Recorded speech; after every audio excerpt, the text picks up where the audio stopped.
আজকে আমাদের কিছু কিছু মাদ্রাসায় দেখবেন হিফজখানার ছোট্ট ছোট্ট বাচ্চাদেরকে পিটাইয়া চামড়া লাল বানায় ফেলে।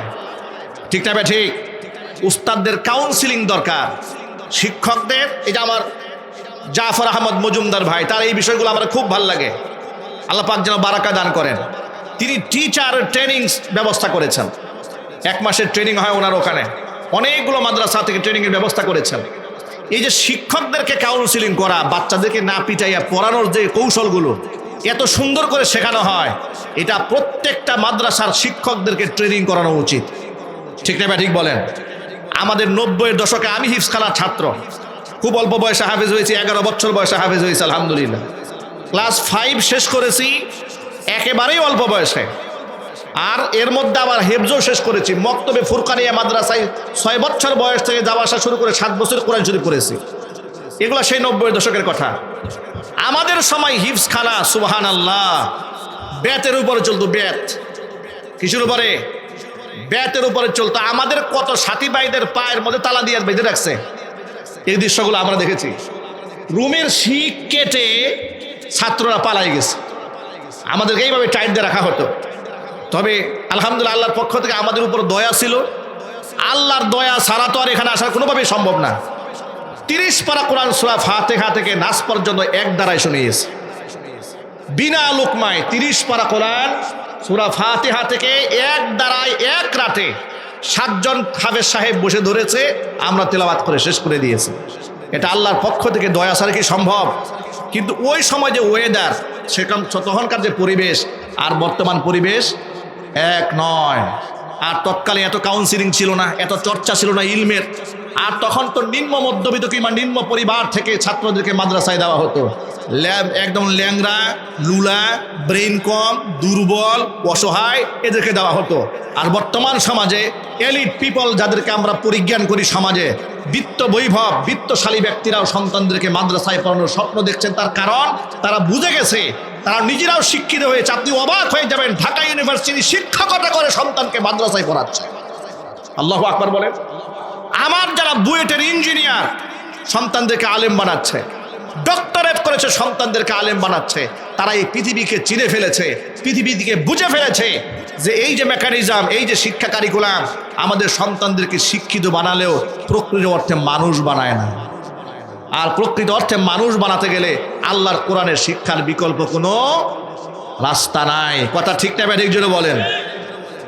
এবার শোনেন, আপনি আপনার সন্তানদেরকে পিটাতে পারবেন না। আর আপনার সন্তান বেশি বিরক্ত যদি করে, বদদুয়া না দিয়ে আপনি বলবেন রাহিমাকাল্লাহ, আল্লাহ তোর উপর রহমত নাজিল করুক। আপনি বলবেন ইয়ারহামুকাল্লাহ, আল্লাহ তোর রহম দান করুক। হাদাকাল্লাহ, আল্লাহ তোর হেদায়েত দান করুক। এই ধরনের কথা বলবেন। ওই যে মক্কাতুল মুকাররমার কাবা ঘরের ইমাম সম্পর্কে বিখ্যাত ঘটনা শ্রুত আছে, আপনারা অনেকেই শুনেছেন। কাবার ইমাম বলেছে, ছোটবেলায় খুব দুষ্ট প্রকৃতি ছিলাম, এত জেদ করতাম, আমার মাকে কষ্ট দিতাম। আমার মা একদিন রাগে গুসায় খুবই আমারে বলেছিল, আল্লাহ যেন তোরে কাবা শরীফের ইমাম বানায়া দেয়। রাগের সময় আমার মায়ের দোয়া কবুল হয়েছে, আল্লাহ পাক আজকে আমাকে কাবার ইমাম বানিয়ে দিয়েছে। সুবহানাল্লাহ বলবেন না ভাই? মা বাবা সন্তানদেরকে বদদুয়া দেবেন না। ভাইরা দেখুন, ধারাবাহিক কথাগুলো, পয়েন্টগুলো মনে রাখেন। আপনি আপনার সন্তানকে স্নেহ করবেন, মোহাব্বত করবেন, আদব শেখাবেন, ভালোবাসবেন, কিন্তু পেটাবেন না, তাজির করবেন না, তাদিব করবেন না, এদেরকে তাদিব করবেন। তাদিব মানে আদব শেখানো, আর তাজির মানে শাস্তি দেওয়া। আপনি শাস্তি দেওয়ার বিধান ইসলামে নাই। শিশু বাচ্চাকে শাস্তি দেওয়া যায়? যদি মানে শাস্তি দেওয়া যায়? নবী করিম সাল্লাল্লাহু আলাইহি সাল্লাম বলেছেন, মুরু আওলাদাকুম, তোমাদের সন্তানদেরকে নামাজের নির্দেশ দেবে ওয়াহুম ফি সাবঈ সিনিন, যখন তাদের বয়স 7 বছর উপনীত হবে। 7 বছর হওয়ার আগে নামাজের তালিমই দেওয়া যাবে না। তাহলে আন্তি চিন্তা করেন, এই দুনিয়াতে আল্লাহর পক্ষ থেকে বান্দার উপরে নামাজের চেয়ে দামি তার হুকুম নাই না? আছে? আপনাদের কি মনে হয় নামাজের চেয়ে বড় হুকুম আর আছে? সেই নামাজের ব্যাপারে শিথিলতা করা হয় বাচ্চা বয়সে। এমনকি বাচ্চা 10 বছর হলে আপনি তার উপর বল প্রয়োগ করবেন, এর আগে নয়। আর আমরা 4-5 বছর বয়সে সন্তানদের পিটাইয়া হাড্ডি ভেঙে দেই, 6-7 বছর বয়সে ফ্যানের সাথে উল্টায় ঝুলায়, বদদুয়া করি। মনে রাখবেন, সন্তান আপনার কাছে আমানত, এটা পরীক্ষা। এই পরীক্ষায় ফেল করা যাবে না। আপনি যদি বাবা মা হয়ে দোয়া করেন আপনার সন্তান কোথায় পৌঁছবে আপনি কল্পনা করতে পারেন? মুহাম্মদ ইবনে ইসমাইল আল বুখারী রাহিমাহুল্লাহ, গোটা দুনিয়াকে আলোকিত করে দেওয়া এক সন্তান, গোটা বিশ্ববাসী তার কাছে ঋণী হয়ে আছে। সহিহ আল বুখারী, যিনি নিজ হাতে রচনা করেছেন, হাদিসগুলোকে সংকলন করেছেন। জন্মের পরে এই মুহাম্মদ ইবনে ইসমাইল আল বুখারী অন্ধ হয়ে গিয়েছিলেন রোগে আক্রান্ত হয়ে। তার মা আবেদা, জাহেদা, সালিহা, কানেতা, মুমিনা, আল্লাহর কাছে তাহাজ্জুদের নামাজ পড়ে পড়ে সন্তানের জন্য দোয়া করতেন, সন্তানের জন্য দোয়া করতেন। রব্বুল আলামিন আমার সন্তানের চোখের দৃষ্টি ফিরিয়ে দাও। 3-4 বছর হয়ে গেল, হতাশায় ভোগেন নাই, প্রতিনিয়ত দোয়া তিনি করেই গিয়েছেন। রাতের বেলায় একদিন স্বপ্ন দেখেন, গায়েব থেকে, অদৃশ্য থেকে কে যেন আওয়াজ দিয়ে বলে তোমার সন্তানের দৃষ্টি ফিরিয়ে দেওয়া হয়েছে। তিনি ঘুম থেকে জাগ্রত হলেন, তাকিয়ে দেখেন ছোট্ট মুহাম্মদ ইবনে ইসমাইল চোখের দৃষ্টি ফিরে পেয়েছে। মায়ের দোয়া, 3 ব্যক্তির দোয়া কবুল। দুআউল মুসাফির, মুসাফিরের দোয়া বদদোয়া কবুল হয়ে যায়। দুআউল ওয়ালিদাইন, পিতামাতার দোয়া বদদোয়া কবুল হয়ে যায়। দুআউল মাজলুম, মাজলুমের দোয়া বদদোয়া কবুল হয়ে যায়। আল্লাহ পাক এই আয়াতের মধ্যে গোটা উম্মতে মুহাম্মাদের জন্য সবচেয়ে বড় সুসংবাদ আয়াতের মধ্যে আল্লাহ পাক দিয়েছেন। আল্লাহ বলেন, আল ইয়াউমা আকমালতু লাকুম দীনাকুম। আদম আলাইহিস সালাতু ওয়াস সালাম থেকে শুরু করে হযরত ঈসা আলাইহিস সালাতু ওয়াস সালাম পর্যন্ত লক্ষ লক্ষ নবী রাসূল আল্লাহ পাক দুনিয়াতে পাঠিয়েছেন। কাউকে আল্লাহ পাক বলেন নাই তোমাদের দিনকে পূর্ণ করে দিলাম, ধর্মকে কমপ্লিট করে দিলাম। এত বড় নিয়ামত দুনিয়ার কোন নবীকে আল্লাহ পাক দেন নাই। কিন্তু সর্বশেষ নবী, আখিরি জামানার পয়গাম্বর বিশ্বনবী মুহাম্মদ রাসূলুল্লাহ সাল্লাল্লাহু আলাইহি সাল্লামকে গোটা উম্মতকে সামনে রেখে ঘোষণা দিয়ে দিলেন, আল ইয়াউমা আকমালতু লাকুম দীনাকুম ওয়া আতমামতু আলাইকুম নি'মাতি ওয়া রাদিতু লাকুমুল ইসলাম দীনা। আজকের এই দিনে আমি তোমাদের জন্য তোমাদের ধর্মকে পূর্ণ করে দিলাম, আমার নিয়ামতকে পূর্ণ করে দিলাম। ওয়া রাদিতু লাকুমুল ইসলাম দীনা, দিন হিসেবে, ধর্ম হিসেবে, জীবন ব্যবস্থা হিসেবে ইসলামকে আমি আল্লাহ মনোনীত করে নিলাম। সূরা আলে ইমরানে আল্লাহ পাক আরেকটু হসর দিয়ে কসম করে বললেন, ইন্নাদ-দীনা ইনদাল্লাহিল ইসলাম। আমি আল্লাহর কাছে কেবলমাত্র শুধুমাত্র গ্রহণযোগ্য ধর্মের নাম ইসলাম। ইসলাম ছাড়া দুনিয়াতে যত ধর্ম আছে কোনো ধর্ম আমার কাছে গ্রহণযোগ্য নয়। একমাত্র গ্রহণযোগ্য ধর্মের নাম হলো ইসলাম।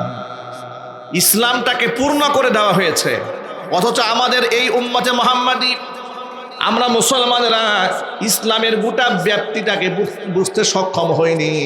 আমরা শুধুমাত্র নামাজ, রোজা, হজ, যাকাত, দান, সদকা, ফিতরা, মানুষ মারা গেলে জানাজা, আর 40 আর ফয়টাখানা, এই সমস্ত আনুষ্ঠানিকতার মধ্য দিয়ে ইসলামের সার্বজনীনতাকে আমরা শেষ করে দিয়েছি।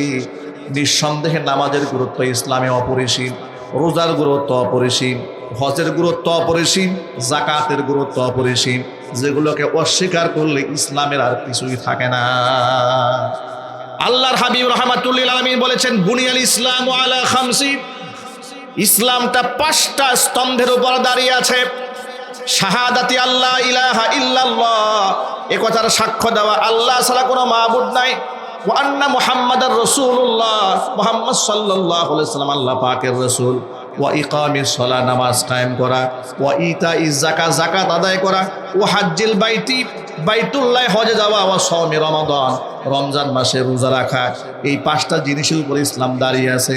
সুতরাং এই 5টা জিনিসের অস্তিত্ব অস্বীকার করার কোনো সুযোগ নাই, এর গুরুত্ব অপরিসীম। কিন্তু আমার ভাইরা, শুধুমাত্র কেবলমাত্র এতটুকুনি ইসলাম নয়। তার কারণ হলো এত বড় কোরআন দিয়া 5টা জিনিস নাজিল করে, এত বড় কোরআন নাজিল করে আল্লাহ পাক বিশ্ববাসীকে 5টা জিনিস উপহার দেন নাই। ঠিক না ঠিক বলেন? এই যে হাজার হাজার আয়াত দিলেন কি শুধু 5টা জিনিস বুঝাতে গিয়ে? কথা বলেন ভাই, 5টা জিনিস বুঝাতে গিয়ে? একটু একটু কোরআন শরীফ দিকে তাকান। তাওহীদের পরে, ঈমানের পরে সবচেয়ে গুরুত্বপূর্ণ ইবাদত হচ্ছে নামাজ। সেই নামাজের ব্যাপারে কোরআন মাজিদে সবেমাত্র 82 আয়াত নাযিল হয়েছে। কয়টা আয়াত? সবেমাত্র 82 আয়াত নামাজের ব্যাপারে এসেছে। নামাজের পরে স্থান হচ্ছে যাকাত। যাকাতের ব্যাপারে মহাগ্রন্থ আল কোরআনে 32টা আয়াত আল্লাহ পাক নাযিল করেছেন। নামাজ আর যাকাত একসাথে আল্লাহ পাক উল্লেখ করেছেন 27টা আয়াতে। হজের ব্যাপারে 12টা আয়াত নাযিল হয়েছে। রমজান মাসে রোজার ব্যাপারে সবেমাত্র সূরা বাকারার মধ্যে মাত্র 5টা আয়াত নাযিল হয়েছে। এর মানে 5টি, 12টি, 27টি, 32টি আর 82টি আয়াত। এর মধ্যে নামাজ, রোজা, হজ, যাকাতের পর্বটা শেষ হয়ে যায়। কিন্তু এত বড় কোরআন আল্লাহ পাক দিলেন, যার একটি হরফ অস্বীকার করা যায় না। একটা আয়াত আল্লাহ অনর্থক নাজিল করেন নাই। তাহলে 5টা জিনিসের মধ্যে যদি ইসলাম একেবারেই কমপ্লিট হয়ে যেত, তাহলে এত বড় গ্রন্থ নাজিল করার কোনো প্রয়োজনই হতো না। ঠিক না বে ঠিক?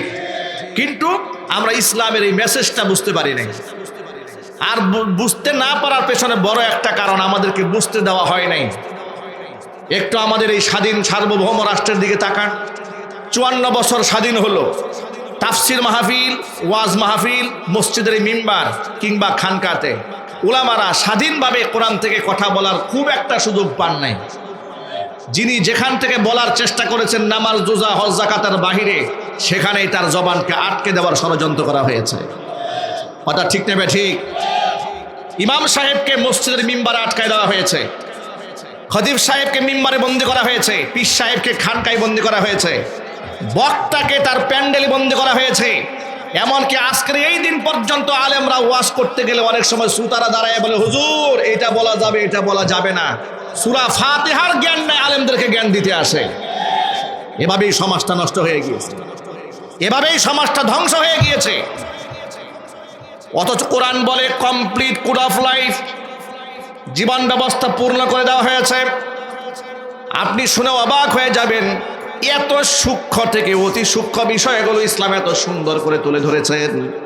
আমি যখন ভাবি, আল্লাহর কসম করে বলি, নিজেকে অনেক ধন্য মনে হয় যে আল্লাহ তুমি আমাকে মুসলমানের ঘরে পাঠিয়েছো, আমাকে এত সুন্দর জীবন বিধান উপহার দিয়েছো, আমার জন্মের পর থেকে তুমি আমার দিক নির্দেশনা শুরু করে দিয়েছো। আবু বকর সিদ্দিক রাদিয়াল্লাহু তাআলা আনহু বলেছেন, জন্মের পর থেকে বাচ্চা যখন দুনিয়াতে আসে, তখন তার ডান কানে আজানের শব্দ, বাম কানে ইকামতের শব্দ ফুঁকে দাও। নবী করিম সাল্লাল্লাহু আলাইহি ওয়াসাল্লাম হুসাইন ইবনে আলী, তার কলিজার টুকরা নাতি, যখন জন্মগ্রহণ করলেন, ডান কানে আজানের শব্দ ফুঁকে দিয়েছেন, বাম কানে ইকামতের শব্দ ফুঁকে দিয়েছেন। এর মানে হচ্ছে এই পৃথিবীতে আপনি বান্দা হিসেবে আগমন করার পরে সর্বপ্রথম আপনি রবের নাম শুনবেন, তাওহীদের সাথে আপনার সম্পর্ক হবে। চিৎকার দিয়ে বলেন আল্লাহু আকবার। দুনিয়াতে আসার পরে দুনিয়াবাসীর দায়িত্ব হয়ে গেল ডান কানে আজানের শব্দ, বাম কানে ইকামতের শব্দ ফুঁকে দেওয়া। যদিও ওটা আমলটা মুস্তাহাব, এটা ফরজ ওয়াজিব কোনো আমল নয়, কিন্তু অত্যন্ত গুরুত্বপূর্ণ। এরপরে এই বাচ্চার বয়স যখন 3 দিন হয়ে যায়, কিংবা 5 দিন, কিংবা 7 দিন, 9ম দিন হয়ে যায়, তার সুন্দর একটা নাম রাখতে হয়। দায়িত্ব দেখেন, জীবনের স্টেপগুলো, ধারাবাহিকতা খেয়াল করেন। অথচ যারা বলে যে ইসলাম হুজুর এর বাহিরে যায়েন না, এই বাহিরে যায়েন না, না দেখুন আমার ইসলাম কি দেয় না, আমাকে জন্মের পর থেকে আমাকে গাইড করা শুরু করেছে ইসলাম। 7ম দিনের মাথায় সুন্দর একটা নাম রাখো, না পারলে 9ম দিনের মাথায় রাখো। আবু দাউদ শরীফের হাদিসের মধ্যে এসেছে, আল্লাহর হাবিব বলেন, ইন্নাকুম তুদআউনা ইয়াউমাল কিয়ামাতি বিআসমাইকুম ওয়া বিআসমাই আবাইকুম ফাআহসিনু আসমাকুম। কিয়ামতের দিন তোমাদেরকে নাম ধরে, তোমাদের পিতাদের নাম ধরে ডাকা হবে।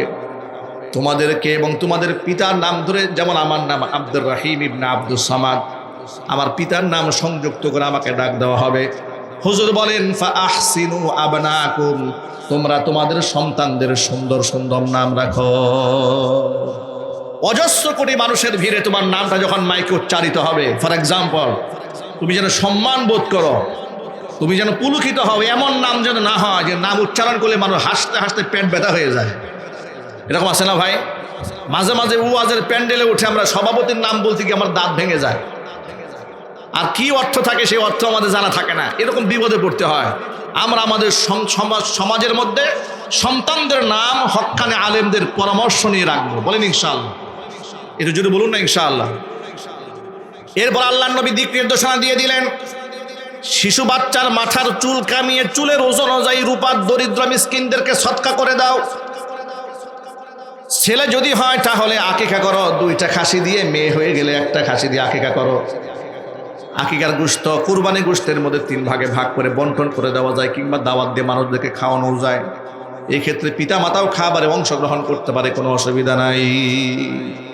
আকিকা ফরজ নয়, ওয়াজিব নয়, কিন্তু গুরুত্বপূর্ণ একটা সুন্নাহ। এটা আদায় করলে সন্তানের বিপদ আপদ জীবন থেকে আল্লাহ পাক দূর করে দেন। সুবহানাল্লাহ বলবেন না ভাই? এটা আপনারা করেন, দেখেন শুরু হয়ে গেল। এরপরে আপনি আপনার বাচ্চাকে লালন পালন করবেন। হুজুর বলেছেন, মাল্লা ইউরহাম লা ইউরহাম, যে অন্যের উপর রহম করে না তার উপর আল্লাহর পক্ষ থেকে রহমত দেওয়া হয় না। এটা কখন বলেন এই কথাটা? হাসান ইবনে আলী, হুজুরের নাতিকে, কাব্বালা রাসূলুল্লাহি সাল্লাল্লাহু আলাইহি ওয়াসাল্লাম আল হাসান ইবনে আলীন, হাসান ইবনে আলীকে রসুল চুমু খেলেন। চুমু খাওয়ার পরে আকরা ইবনে হাবেস রাদিয়াল্লাহু তাআলা আনহু বলেন, ইয়া রাসূলুল্লাহ, আপনি বাচ্চাকে চুমা দেন। আকরা ইবনে হাবেস কি বললেন, হে রাসূল, আপনি বাচ্চারে চুমা দেন? আল্লাহ আমারে 10টা সন্তান দিয়েছে, আমি জীবনে একটারে চুমা দেই নাই। আকরা ইবনে হাবেসের কথা শুনে রসুল বললেন, মাল্লা ইয়ারহাম লা ইউরহাম, যে অন্যের উপর রহম করে না তার উপর আল্লাহর পক্ষ থেকে রহম করা হয় না। নবী করিম সাল্লাল্লাহু আলাইহি ওয়াসাল্লাম শিশু বাচ্চাদের মাথায় হাত বুলিয়ে দিতেন, তাদেরকে চুমু খেতেন, স্নেহ করতেন, মোহাব্বত করতেন, ভালোবাসতেন। এমনকি বাচ্চাদের সাথে খেলার সাথী হতেন। আনাস ইবনে মালিক রাদিয়াল্লাহু তাআলা আনহু বলেছেন, চলার পথে আমি রসুলকে দেখেছি শিশু বাচ্চাদেরকে সালাম দিতে। সুবহানাল্লাহ বলতে পারেন নাই? দেখেন, আমরা যে শিশু হয়ে দুনিয়াতে এসেছি, শিশু হওয়ার পর থেকে আমাদের অধিকার নিশ্চিত করা হয়েছে। আবার আপনি সন্তানদেরকে আদর আর মোহাব্বত করতে গিয়ে যেন পার্সিয়ালিটি না করেন, স্বজন প্রীতি না করেন। যত চুমা আছে আর যত আদর আছে সব ছেলেকে দিলেন, মেয়েকে কিছু দিলেন না। এইরকম বৈষম্যকারী পিতামাতা এই সমাজে এখনো নাই মনে হয়। আহারে, 21 শতাব্দীতে এসে এমন কথা শুনতে হয়, স্ত্রীর গর্ভে একাধিক কন্যা সন্তান হওয়ার কারণে স্বামী তার স্ত্রীকে তালাক দিয়ে দিয়েছে। আল্লাহর কসম, ওয়াল্লাহি ওয়া রাব্বিল কাবা, কাবার রবের কসম করে বলি, আমার দূর সম্পর্কের এক আত্মীয়, এই বিচারটা আমার কানে এসেছে। প্রথম মেয়ে হয়েছে, পরে আরেকটা মেয়ে হওয়ার পরে 2 মাস দুঃখে বাড়ি যায় নাই। পরে আমার কাছে জানানো হলো, হুজুর, মাঝে মাঝে লোকটা আপনার সাথে দেখা করতে আসে, একটু এটা কোরআন হাদিস দিয়ে বুঝাই দিয়েন। সেই আচরণ করেছে, মেয়ে বাচ্চা হওয়ার কারণে সে স্ত্রীকে দেখতেও যায় না। আমি অবাক হয়েছি, আহারে কপাল পুরা। অথচ আল্লাহর নবী সাল্লাল্লাহু আলাইহি ওয়াসাল্লাম মেয়েদের ব্যাপারে কি বলেন শোনেন। আপনি শিশু বাচ্চাকে আদর থেকে বঞ্চিত করবেন দূরের কথা, তার সম্মান থেকে বঞ্চিত করবেন দূরের কথা। মা আয়েশা রাদিয়াল্লাহু তাআলা আনহা হুজুরকে বলেন, ইয়া রাসূলুল্লাহ, ইয়া হাবিবাল্লাহ, আমার ঘরে একটা মহিলা আসছে, ক্ষুধার্ত মহিলা, 2টা কন্যা সন্তানকে সাথে নিয়ে। বুখারী শরীফের হাদিস। মা আয়েশা বলেন, 2টা মেয়ে ক্ষুধার্ত, মহিলাটা ক্ষুধার্ত, কিন্তু আমি যে তাকে সাহায্য করব আমার ঘরে দেওয়ার মতো তেমন কিছুই ছিল না, একটা মাত্র খেজুর ছাড়া। ফাআতাইতুহা ইয়াহা, ওই খেজুরখানা আমি তাকে দিয়ে দিলাম। আমি অবাক বিস্ময়ে তাকিয়ে রইলাম। আমি দেখলাম ক্ষুধার্ত মহিলাটি ফাকাসসামাতহা বাইনাহুমা ওয়া লাম তাকুল মিনহা শাইআ, খেজুরটা টুকরা করলে ভেঙে 2টা ভাগ করলেন। একটা ভাগ এক মেয়ের মুখে দিলেন, আর একটা ভাগ ক্ষুধার্ত আরেকটা মেয়ের মুখে তুলে দিলেন, কিন্তু নিজে কিছুই খেলেন না। মায়েশা বলেন, আমি এই মেয়েদের উপর মায়ের এই মোহাব্বত দেখে বড় বিস্মিত হলাম। আমি নবীজির কাছে যখন ঘটনার বিবরণ দিলাম, আমার বিবরণ শোনার পর আল্লাহ নবী বললেন, মানুবতুলিয়া বিহাদিহিল বানাতি মিন শাইইন কুন্না লাহু সিতরাম মিনান নার।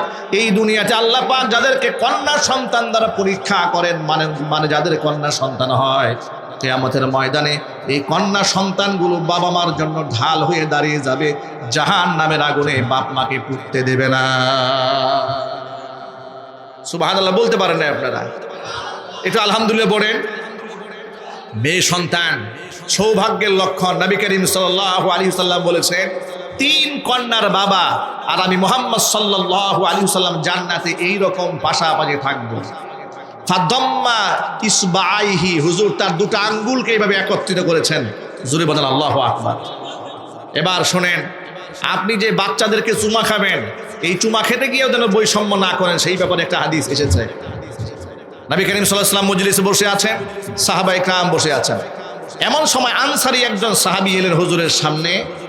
কিছুক্ষণের মধ্যে, যেমন এই আপনারা বসে আছেন না আমার সামনে, ঠিক এই অবস্থায় ধরেন আপনার একটা পুত্র সন্তান আপনার কাছে এলো, ছোট্ট ছেলে। এখন আপনি তারে চুমু খেলেন, কুলের মধ্যে বসায় রাখলেন। রসুল খুতবা দিচ্ছেন বা কথাবার্তা বলছিলেন, এত ব্যস্ত মানুষ। এরপরে ওই একই সাহাবীর আরেকটা কন্যা সন্তান এলো, ছোট্ট একটা মেয়ে। আসার পরে ওই সাহাবী নিজের সামনে এমনিতেই বসিয়ে দিলেন, কুলেও নিলেন না, চুমু খেলেন। আল্লাহর নবী খুতবা বন্ধ করে দিলেন। আল্লাহু আকবার বলেন। আল্লাহর নবী কথা বলছিলেন, হুজুরের কথাবার্তা বন্ধ করে দিলেন। কথা বন্ধ করে দিয়ে ওই সাহাবীকে বললেন, হাল্লা সাওয়াইতা বাইনাহুমা, কি ব্যাপার, ছেলেটাও তোমার, মেয়েটাও তোমার। ছেলেটা যখন এলো, তাকে কুলে নিলে, চুমা খেলে, কুলের মধ্যে বসালে, চুমা খেলে। কিন্তু মেয়ে যখন এলো, মেয়েটাকে কুলে নিলে না, চুমাও খেলে না। বৈষম্য করলে কেন? ইত্তাকিল্লাহ, আল্লাহকে ভয় করো। ওয়াদিলু ফি আবনাইকুম, নিজের সন্তানদের মধ্যে ব্যালেন্স করো, ইনসাফ করো, ভারসাম্য বজায় রেখো। জোরে বলেন সুবহানাল্লাহ। দেখেছেন ইসলাম মানুষকে কি উপহার দিয়েছে? অথচ এই মানুষ কি বুঝে? এই মানুষ মনে করে ইসলাম মানে মসজিদে যাও, ইসলাম মানে শুধু নামাজ, রোজা, হজ, যাকাত, ইসলাম শেষ। ইসলাম এখানে শেষ না, ইসলাম গোটা জিন্দেগি। আল্লাহু আকবার বলে, ইসলাম গোটা জীবন ব্যবস্থা।